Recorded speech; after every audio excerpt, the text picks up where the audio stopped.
नमस्कार दोस्तों, मैं अभिषेक शर्मा अपने इस YouTube चैनल पीपीसी लर्निंग में आप सभी का स्वागत करता हूं। आज का हमारा इस वीडियो का मोस्ट इंपॉर्टेंट टॉपिक है जिससे बहुत से क्वेश्चन पूछे जा सकते हैं और बहुत क्वेश्चन इसके आते हैं। चलिए शुरू करते हैं। भारत शासन अधिनियम 1919, तो इसको और किस नाम से जाना जाता है? इसका दूसरा नाम क्या है? इसका दूसरा नाम है, आप सभी इसको मॉन्टेग्यू चेम्सफोर्ड रिपोर्ट के नाम से भी जानते होंगे।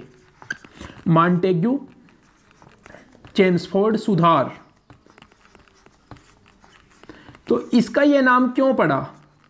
देखिए, अगर आपने पिछले वाली वीडियो देखी होगी जिसमें हमने 1909 वाले जो कानून आए थे उनके बारे पढ़ा था, तो उनको किस नाम से जानते थे? उनको जानते थे मार्ले मिंटो सुधार। तो मैंने आपको बताया था कि उनको मार्ले मिंटो क्यों बोला जाता था, यानी उन सुधारों को मार्ले मिंटो के नाम से क्यों जाना जाता था। तो यहां पे आप उसको समझ लीजिए कि यहां पे मॉन्टेग्यू का मतलब क्या है और चेम्सफोर्ड का मतलब क्या है। देखिए, भारत में उस समय कौन होता था? वायसराय। तो उस समय का वायसराय कौन था भारत का? चेम्सफोर्ड। और मॉन्टेग्यू कौन था? फिर मॉन्टेग्यू था जो भारत का राज्य सचिव होता था, जो इंग्लैंड में होता था, भारत का राज्य सचिव। तो भारत का राज्य सचिव था उस समय मॉन्टेग्यू, और चेम्सफोर्ड कौन था? उस समय हमारे भारत देश का वायसराय था चेम्सफोर्ड। तो ये बात आपको याद रखनी है। अब आप इसको याद रखेंगे कि इनको मॉन्टेग्यू चेम्सफोर्ड सुधार के नाम से क्यों जाना जाता है। तो इसमें जानने से पहले हम एक छोटी सी बात आपको बताते हैं। मैं आपको एक छोटी सी बात बताता हूं कि 1917 में क्या हुआ। 1917 में जो ब्रिटिश सरकार थी उसने पहली बार कहा कि हम भारत में एक उत्तरदायी सरकार बनाएंगे। ये आपको याद रखना है। तो उत्तरदायी सरकार, ये सब काम क्यों किए जा रहे थे? ताकि जो भारतीय है उनको शांत रखा जा सके, वो विद्रोह ना करे। तो उनको कुछ थोड़े बहुत सुधार दिए जा रहे थे ताकि वो शांत रहें। तो इसमें क्या क्या प्रावधान किए गए 1919 में? तो ये लागू कब से हुए? ये भी एक इंपॉर्टेंट बात है। 1921 से ये लागू हुए। तो अब देखते हैं हम इनमें क्या क्या था, क्या क्या इंपॉर्टेंट आपको याद रखना है। बिल्कुल इजी वे में हम इस वीडियो को पढ़ेंगे। पहला पॉइंट, केंद्रीय और प्रांतीय विषयों की पहचान और पृथक। देखिए, जो केंद्र और प्रांतीय, आज के समय में क्या है? आज के समय में हमारे भारत देश का जो संविधान है उसकी 3 सूचियां हैं: केंद्रीय सूची, राज्य सूची, समवर्ती सूची। तो यहां पे भी कुछ इसी तरह का प्रावधान किया गया कि केंद्रीय और प्रांतीय विषयों की पहचान की गई और उनको पृथक, मतलब उनको अलग अलग कर दिया गया कि ये विषय केंद्र के हैं, इनको केंद्र देखेगा, और ये विषय प्रांतों के हैं। प्रांत मतलब जैसे आज हमारे भारत देश में राज्य हैं, उस समय प्रांत होते थे। केंद्रीय और प्रांतीय विधान परिषदों को अपने विषयों पर विधान बनाने का अधिकार दिया गया। तो हम पिछली वीडियो से भी पढ़ते आ रहे हैं कि उस समय प्रांतों में भी विधान परिषदें बना दी गई थी। तो उनको बोला गया कि देखिए, जो विषय है उनको डिवाइड कर देते हैं केंद्र के और प्रांत के बीच में। तो कुछ विषयों पे केंद्र कानून बना सकता है जैसे आज होता है, और कुछ विषय प्रांतों को भी बोल दिया गया कि आप इन पे कानून बना सकते हैं। फिर देखिए, मोस्ट इंपॉर्टेंट बात, प्रांतीय विषयों, यानी जो प्रांतीय विषय थे, जो प्रांतीय सूची थी उसमें जो विषय थे उनमें भी यहां पे क्या किया गया, उनको भी आगे डिवाइड किया गया कि जो प्रांतीय विषय हैं उनको 2 भागों में बांटा गया।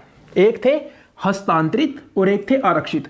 तो अब इनके नाम से ही आप समझ आ रहे होंगे कि जो इंपॉर्टेंट विषय होंगे वो किस में रखेंगे? वो रखे जाएंगे आरक्षित में, और जो इतने इंपॉर्टेंट, ज्यादा महत्वपूर्ण नहीं होंगे, मतलब जो स्थानीय विषय होंगे, उनको डाला जाएगा हस्तांतरित में।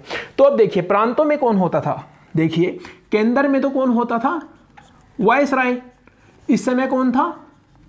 चेम्सफोर्ड।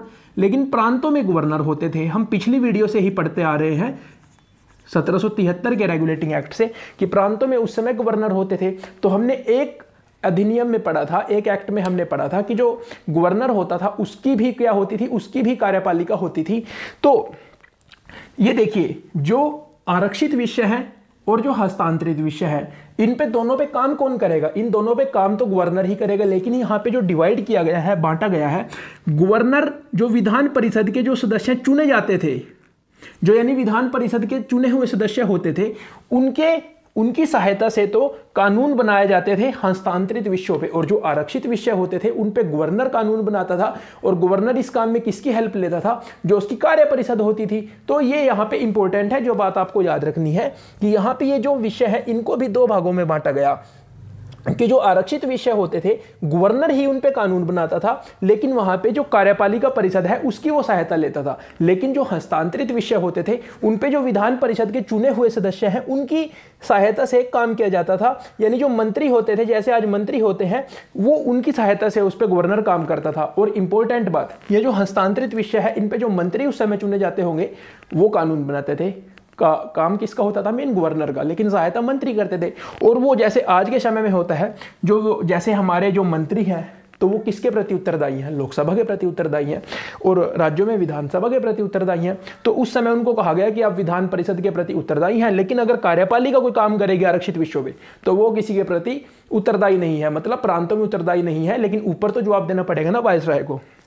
फिर भारतीय विधान परिषद के स्थान पर द्विसदनीय व्यवस्था। द्विसदनीय व्यवस्था आप सभी अच्छे से जानते हैं, द्विसदनीय व्यवस्था का क्या मतलब है।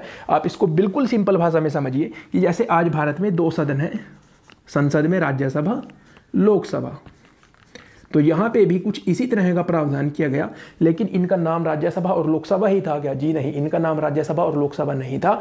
ये बात इंपॉर्टेंट है, आपको याद रखनी है। इनका क्या नाम था? इनका नाम था राज्य परिषद।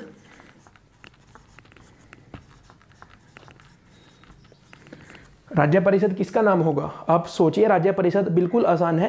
राज्य परिषद जो ऊपर वाला सदन होगा, और दूसरे वाले सदन का क्या नाम होगा? दूसरे वाले का होगा केंद्रीय विधायिका। राज्य परिषद और केंद्रीय विधायिका। तो अब एक बात बताइए, राज्य परिषद में ज़्यादा सदस्य होने चाहिए या केंद्रीय विधायिका में ज़्यादा सदस्य होने चाहिए? मैं आपको बता देता हूं, राज्य परिषद जैसे आज राज्यसभा होती है और केंद्रीय विधायिका जैसे आज विधानसभा लोकसभा होती है सेंट्रल लेवल पे, तो इनमें आप बताइए कि किस में ज़्यादा सदस्य होने चाहिए? राज्य परिषद में सदस्य कम होंगे, केंद्रीय विधायिका में सदस्य थोड़े ज़्यादा होंगे। तो आप याद रख सकते हैं, अगर आप रखना चाहते हैं, 60 सदस्य थे उस समय राज्य परिषद में, केंद्रीय विधायिका में थे 144 और कई जगह 145 लिखा हुआ है। तो आपको ये डाटा इतना याद रखने का आवश्यक नहीं है, लेकिन आपको पता होना चाहिए कि द्विसदनीय व्यवस्था भारत में शुरू की गई। और द्वैध शासन का क्या मतलब है कि विषय बांट दिए गए, हस्तांतरित और आरक्षित। और ये जो द्वैध शासन है ये भी आपको याद रखना है, ये केंद्र में चला था या प्रांतों में? तो आप जवाब देंगे ये प्रांतों में चला था।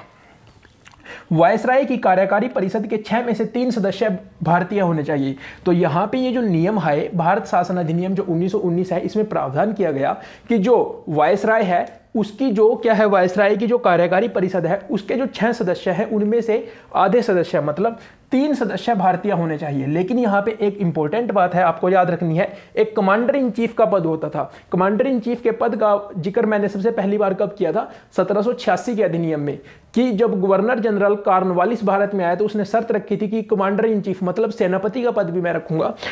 तो ये जो 3 सदस्य हैं, 6 सदस्य हैं मान लीजिए टोटल, उनमें से आपको 3 सदस्य हैं वो भारतीय रखने हैं। लेकिन ये जो भारतीय सदस्य हैं ये कमांडर इन चीफ नहीं बन सकते, मतलब कमांडर इन चीफ बाहर का ही बंदा होगा। फिर देखिए, हमने पिछले वाले में पढ़ा था 1909 वाले नियम में कि उसमें भारत में क्या किया गया था, सांप्रदायिक आधार पे हमें बांटा गया था, क्योंकि अंग्रेजों की नीति ही थी क्या नीति थी उनकी, आप सभी जानते हैं, आप बचपन से पढ़ते आ रहे हैं, फूट डालो और राज करो। तो यहाँ पे क्या किया गया, इस नीति को और कठोर किया गया। सबसे पहले तो देखिए, सांप्रदायिक आधार पर पृथक निर्वाचन सिर्फ मुस्लिमों को दिया गया था, लेकिन यहाँ पे सिखों को भी दे दिया गया, भारतीय ईसाइयों को भी दे दिया गया, आंग्ल भारतीय को भी दे दिया गया। तो ये सब क्यों कर रहे थे वो? ताकि ये जो भारत वाले हैं ये आपस में ही लड़ते रहे और ये हमारे खिलाफ इकट्ठा होकर विद्रोह न कर दें। प्रत्यक्ष निर्वाचन, तो यहां पे ये जो प्रत्यक्ष निर्वाचन है इसका मतलब क्या है कि प्रत्यक्ष निर्वाचन जैसे आज के समय में जैसे इलेक्शन होता है, क्या ऐसे होता है? आज के समय में जो प्रत्यक्ष निर्वाचन है उसमें क्या है, अगर हमारे भारत देश का कोई भी नागरिक 18 साल से ऊपर है तो उसको वोट डालने का अधिकार है, सभी को एक एक वोट का अधिकार है, सबकी वोट की वैल्यू सेम है। हम भी आज वोट डाल के आए हैं, तो जैसे हमारे यहाँ पे भी आज इलेक्शन है, मैंने भी आज पहली बार अपनी वोट डाली है, तो अब मैं भी यहाँ पे वोट डाल सकता हूँ। लेकिन क्या उस समय में हम जो आम लोग हैं, आम जो नागरिक हैं, वो वोट डाल सकते थे? जी नहीं, वोट डालने का अधिकार लिमिटेड था, कुछ ही लोगों को, जो बड़े लोग थे उन्हीं को दिया गया था। और किन किन लोगों को आप याद रख सकते हैं कि जिनके पास संपत्ति अत्यधिक थी उनको दे दिया जाता था, जो ज़्यादा कर देते थे, ज़्यादा टैक्स देते थे गवर्नमेंट को, उनको बोल दिया जाता था कि चलिए आपको चुनने का अधिकार दे दिया जाता है। फिर शिक्षा में भी कोई क्राइटेरिया रखा गया था कि अगर आपके पास इतनी शिक्षा है तो आप वोट डाल सकते हैं। लेकिन आज के समय में हमारे भारत देश का कोई भी नागरिक जो 18 साल से ऊपर की आयु है जिसकी, वो वोट डाल सकता है। लेकिन उस समय में ऐसा नहीं था। लेकिन फिर भी यहाँ पे हम इसको प्रत्यक्ष निर्वाचन बोलेंगे। लेकिन प्रत्यक्ष निर्वाचन का आपको याद रखना है कि आज के समय जैसा निर्वाचन नहीं था, लेकिन फिर भी कुछ लोगों को छूट दे दी गई थी। फिर लंदन में भारत का उच्चायुक्त कार्यालय। अब देखिए, उच्चायुक्त कार्यालय आपको याद रखना है कि लंदन में एक भारत का उच्चायुक्त कार्यालय बनाया गया। अब इसके क्या काम थे? पहले देखिए, लंदन में सारे काम कौन करता था? भारत का राज्य सचिव। तो अब राज्य सचिव को बोला गया कि आपसे कुछ काम हम ले लेते हैं और आपके जो कुछ काम है उनको ट्रांसफर कर दिया जाता है उच्चायुक्त के पास। तो ये इंपॉर्टेंट बात है। फिर इसमें कहा गया सबसे मोस्ट इंपॉर्टेंट क्वेश्चन, केंद्रीय लोक सेवा आयोग का गठन किया जाएगा। इसमें बोला गया 1919 वाले अधिनियम में, जो 1921 से लागू हुआ, कि भारत में एक केंद्रीय लोक सेवा आयोग का गठन किया जाएगा। तो यहां से क्वेश्चन क्या पूछा जाता है कि यहां पे बोला गया तो क्या एकदम से गठन हो जाएगा? जी नहीं, एकदम से गठन नहीं हुआ, गठन हुआ जाके 1926 में। ये इंपॉर्टेंट बात याद है रखने की है आपके लिए। फिर 9th, केंद्रीय बजट राज्यों के बजट से अलग कर दिया गया। पहली बार ऐसा हुआ कि जो प्रांत है, यहाँ पे राज्य लिखा हुआ है, राज्य का मतलब आप प्रांतों से समझिए कि जैसे जो केंद्र पहले सबके लिए एक ही बजट होता था, लेकिन यहाँ पे जो विधान परिषदें हैं उनको भी कुछ छूट दे दी गई और उनको बोला गया कि आप अपने राज्यों के लिए अलग से बजट, अपने प्रांतों के लिए अलग से बजट बना सकते हैं। एक वैधानिक आयोग का गठन किया गया और इस वैधानिक आयोग का काम क्या था, इसको हम आगे पढ़ेंगे। आगे आने वाली एक वीडियो इसी के ऊपर बनेगी कि इसको क्या करना था, 10 साल के अंदर इसको रिपोर्ट देनी थी, 10 साल बाद इसको एक रिपोर्ट देनी थी। तो यहाँ पे इंपॉर्टेंट बातें क्या है याद रखने की, द्वैध शासन प्रांतों में शुरू हुआ, द्विसदनीय विधायिका हुई। मतलब अब एक इंपॉर्टेंट बात, अगर आपके मन में एक डाउट रहा तो यहाँ पे मैं उसको भी क्लियर करने की कोशिश करता हूँ कि एक तो होती है कार्यपालिका और एक होती है विधायिका। विधायिका मतलब समझ ही गए होंगे अब आप मैं क्या बताना चाह रहा हूं कि विधायिका का मतलब जो कानून बना रही है और कार्यपालिका जो उन कानूनों को एग्जीक्यूट कर रही है, जो काम कर रही है। मतलब ये जो प्रांतीय विषयों को 2 भागों में बांटा गया, या फिर ये जो भारतीय विधान परिषद के स्थान पे द्विसदनीय व्यवस्था की गई, मतलब एक क्या राज्य परिषद और एक केंद्रीय विधायिका की स्थापना की गई, तो क्या ये सारे काम खुद करते थे? इनका काम सिर्फ कानून बनाना था। और अगर कोई कानून गलत हो गया तो ऊपर वायसराय है। जैसे क्या होता है, इनका काम सिर्फ कानून बनाना था और इनका कानून जरूरी नहीं है कि चलेगा, एक बार तो ऊपर से आपको कानून पास कराना होगा। आज के समय में भी तो कुछ ऐसा ही होता है ना कि जैसे लोकसभा से बिल पास हो गया, राज्यसभा से बिल पास हो गया, लेकिन वो कानून कब बनेगा? जब राष्ट्रपति जी उस पर शासन करेंगे। तो यहाँ पे भी वायसराय का अधिकार ऊपर था, यहाँ पे ये कानून बना सकते थे।